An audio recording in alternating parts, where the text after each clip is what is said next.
is Mike Koenigs, and these are some answers to the Small Business Journal magazine interview. I'm assuming by now you already have my bio and some photo shots and that kind of thing, so I thought I'd answer your 4 questions here and get through them as fast as I can. So the first one is, how important is ongoing and consistent business planning?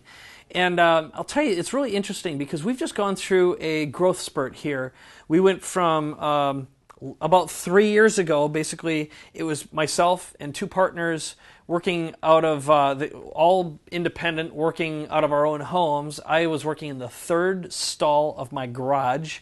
Literally had a whole studio set up in that. It was just this cramped little thing with, if I remember correctly, I had 7 computers in there and all virtual staff.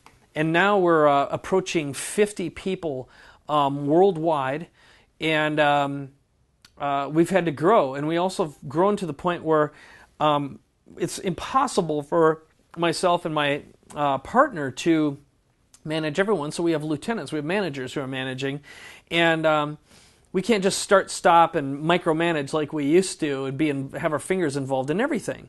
So the obvious answer is, how important is it? It's mission critical. But there's about 3 different segments to business planning.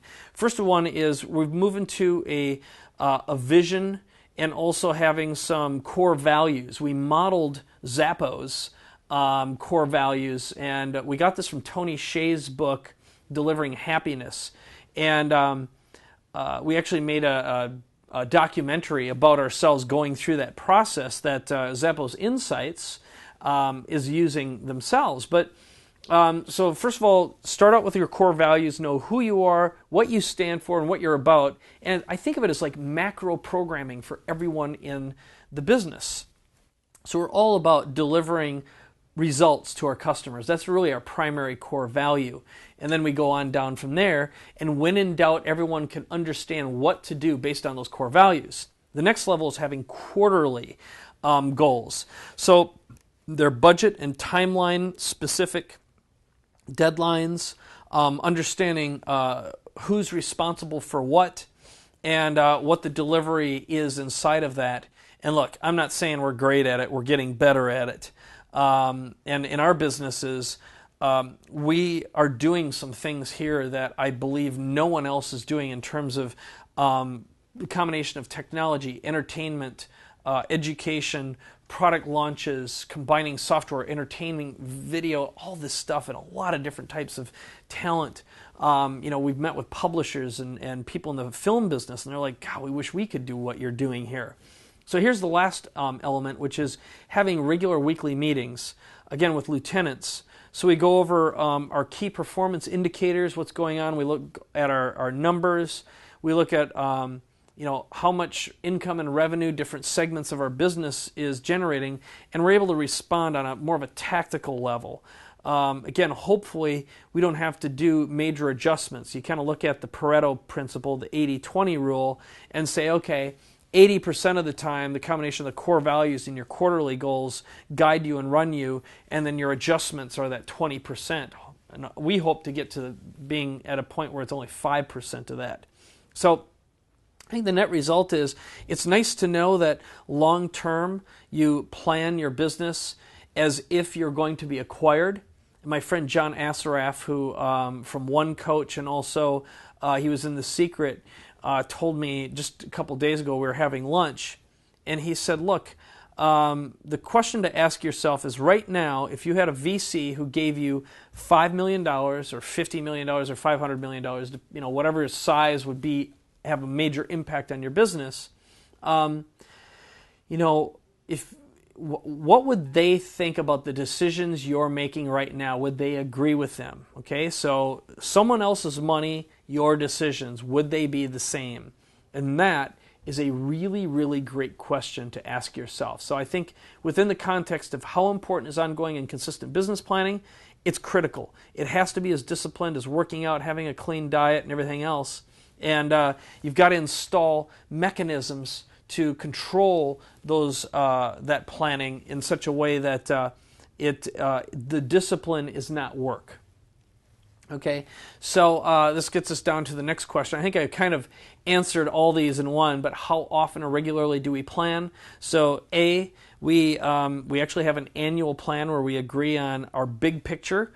In our case, we think of everything in terms of quarters. We've got 4 major product releases planned. We'd love to do 6 here. Then we have our core business and what we call our launch business. So each one of those is kind of treated as separately, but they all feed off of each other. And this boils down to annual, quarterly, monthly, and then weekly. So each one of those, again, kind of divides into that 80-20. How far in advance? What I do right now, I'll speak both personally and professionally. Every year, my wife and I, we go on a vacation, and it's right around the end of the year, first part of the year, and we sit down, we actually plan out our personal calendar in advance for the entire year. And now I'm at a point where I'm thinking ahead an additional probably about 18 months on a larger scale. These are with my high-value relationships and partners who are also personal friends. Like my business and my personal life intermingle like crazy. Then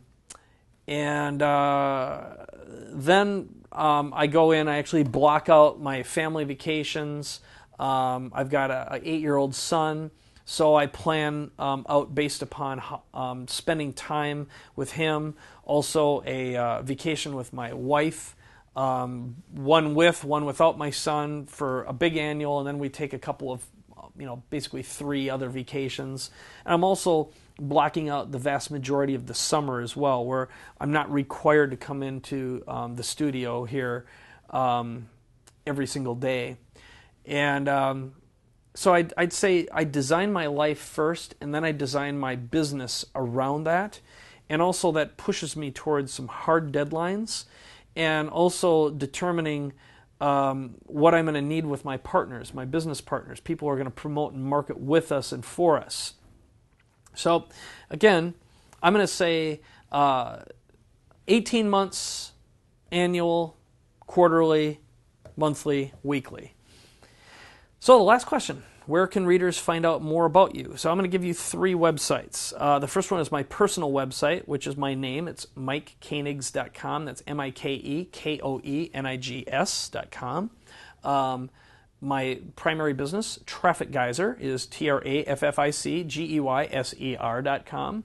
That site is, think of it like a content syndication website. If you want traffic, high quality visibility, and you want to create buzz and attention for your website and your properties online and position yourself as an expert, as an authority, Traffic Geyser is a place where you can put your video in one place, press a button, and have it distributed to all the major social media, video marketing, social bookmarking, social networking outlets all at once.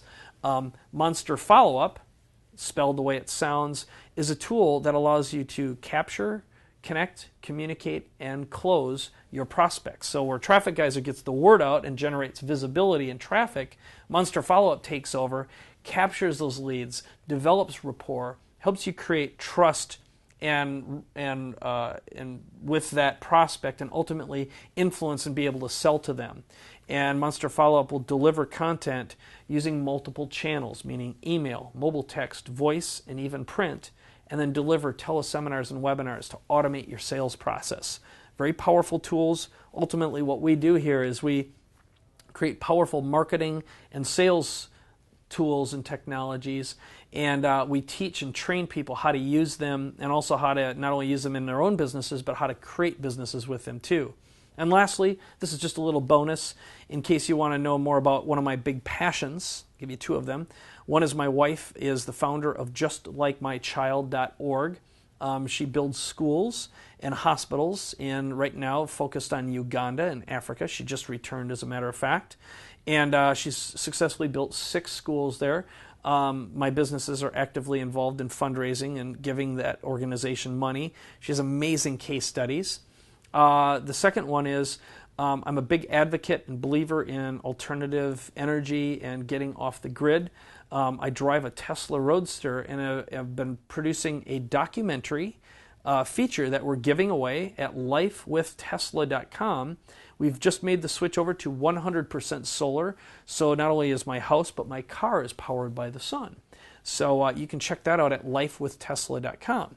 So hope this was useful and entertaining and educational for you, and I'm looking forward to seeing what you come up with next. Bye now.